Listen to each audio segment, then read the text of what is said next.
Hello everyone, আসসালামু আলাইকুম। কেমন আছেন আপনারা সবাই? আশা করছি এই মুহূর্তে যে যেখান থেকে আমার ভিডিওটি দেখছেন সবাই আল্লাহর অশেষ রহমতে ভালো আছেন। আমরাও আলহামদুলিল্লাহ ভালো আছি। আচ্ছা, কে থার্সডে আসলে খুশি হয়ে যান? আমার তো আলহামদুলিল্লাহ খুব ভালো লাগে, কারণ পরের দিন হলিডে থাকে। তাই আর কি মনে হয় যে এই দিন সবথেকে বেশি স্পেশাল। এই থার্সডেতে তাই প্ল্যান করলাম যে সিম্পল একটা ডিনার ডেটের আয়োজন করি বাসায়। তো এর জন্য আমার হাজব্যান্ড বলল যে চিকেন চাপ খাবে, তার চিকেন চাপটা খুব অনেক দিন ধরে নাকি খেতে ইচ্ছা করছিল। তো যেই কথা সেই কাজ, আমি এরপরে রান্নাঘরে চলে গেলাম চিকেন চাপ বানানোর জন্য। আমি আসলে এর আগে কখনোই চিকেন চাপ বানাইনি, ফার্স্ট টাইম ট্রাই করবো, তাই বিভিন্ন রেসিপি দেখে বাসায় থাকা উপকরণ দিয়ে চিকেন চাপটা বানিয়ে নিলাম। আমি আগে এখানে মশলাগুলো রেডি করে নিয়েছিলাম, মশলাটা রেডি করে একটু রেখে দিয়েছিলাম। মশলার মধ্যে দিয়েছিলাম আদা বাটা, রসুন বাটা, কাঁচামরিচ, সরিষা একসাথে পেস্ট করা ছিল ওটা, টক দই, সয়া সস, টমেটো সস, জিরার গুঁড়ো, গরম মশলার গুঁড়ো। এরপরে চিকেনটা ভালো করে একটু থেতলে নিয়ে, তো দেখেছিনি ক্যামেরায়, আসলে এটা বলে বোঝানো পসিবল না। এরপরে আলাদা বেসন, চালের গুঁড়ো, শুকনো মরিচের যে গুঁড়োটা, ওটা একসাথে মিক্স করে ম্যারিনেট করা চিকেনটা এইটার মধ্যে ভালো করে কোট করে নিয়েছি। আলহামদুলিল্লাহ ভালোই হয়েছিল খেতে, যেহেতু ভিডিও এডিট করছি যখন, ততক্ষণে খাওয়া শেষ হয়েছে। ফার্স্ট টাইম হিসেবে ভালোই হয়েছে। আসলে বাসায় স্বাস্থ্যকরভাবে বানানো আর বাইরে থেকে কেনার মধ্যে অনেক পার্থক্য থাকে। ইদানিং কেন যেন আমার বাইরের থেকে বাসার এই ভাজাভুজিগুলো বেশি ভালো লাগে। আসলে স্পেশাল সময় কাটানোর জন্য যে সব সময় বাহিরেই যেতে হবে বা বাইরে টাইম স্পেন্ড করতে হবে এটা না।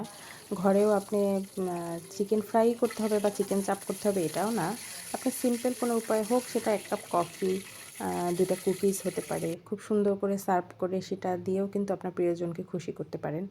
সবসময় বাহিরে গিয়েই যে আনন্দ এটাও না।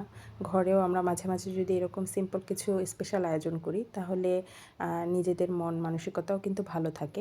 ঘেমে কোনো কিছুই তো ভালো লাগে না, মাঝে মাঝে একটু ভিন্নতা আনারও দরকার আছে। কথা বলতে বলতে চিকেন চাপ রেডি হয়ে গিয়েছে। আর চিকেন চাপের সাথে খাওয়ার জন্য রেখেছিলাম পরাটা, আর হলো শসার যে সালাদটা, ওটা শসা মিহি কুচি করে কেটে একটু পেঁয়াজ আর কাঁচামরিচ দিয়ে সালাদ করে নিয়েছিলাম। আমার কাছে এটা খেতে খুব ভালো লাগে, শুধু শসা, পেঁয়াজ আর কাঁচামরিচ। এই সালাদটা এটার সাথে ভালোই যায়। মিউনিস বানাতে চেয়েছিলাম, বাট আমার হাজব্যান্ড আবার অতটা মিউনিসে যেহেতু একটু মিষ্টি মিষ্টি থাকে, ভালো লাগে না, তার কাছে এভাবেই ভালো লাগে। তাই তার পছন্দ মতো করে বানিয়ে নিলাম। আর আরেকটু স্পেশাল করার জন্য একটু ক্যান্ডেল জ্বালিয়ে নিয়েছি। আর প্ল্যান করছিলাম যে কি মুভি দেখা যায়, খেয়ে একটু মুভি দেখবো চেয়েছিলাম, টিভি রুমে বসেই খাবো, বাট পরে সিদ্ধান্ত নিলাম যে না, ডাইনিংয়ে বসেই সময়টাকে এনজয় করা যাক। কারণ আসলে টিভি রুমে বসে এভাবে গল্প করার খাওয়া হয় না। আর আমার হাজব্যান্ড কিন্তু মাঝখানে হাত দেখিয়ে বলছিল যে খুব ভালো হয়েছে। আমি অবশ্য জিজ্ঞেস করছিলাম তখন, তো এই ক্লিপটা আবার রেখে দিয়েছি, যে সে বলছিল যে না, খুব ভালোই হয়েছে, ফার্স্ট টাইম ট্রাই করেছো, অনেক ভালো হয়েছে। এই যে তার খুশিতেই খুশি। তো সবাই আমার ভিডিওটা যদি ভালো লেগে থাকে অবশ্যই লাইক, কমেন্ট, শেয়ার করবেন। আর অবশ্যই কমেন্ট করে জানাবেন আমার ভিডিওটা কেমন লাগলো। আর আপনারা কিন্তু ট্রাই করতে পারেন এরকম মাঝে মাঝে বাসায় নিজেদের জন্য স্পেশাল কিছু টাইম কাটানোর। যে খেতে খেতে আজকে এখানে বিদায় নিচ্ছি। সবাই ভালো থাকবেন, আমাদের জন্য দোয়া করবেন। আল্লাহ হাফেজ, আসসালামু আলাইকুম।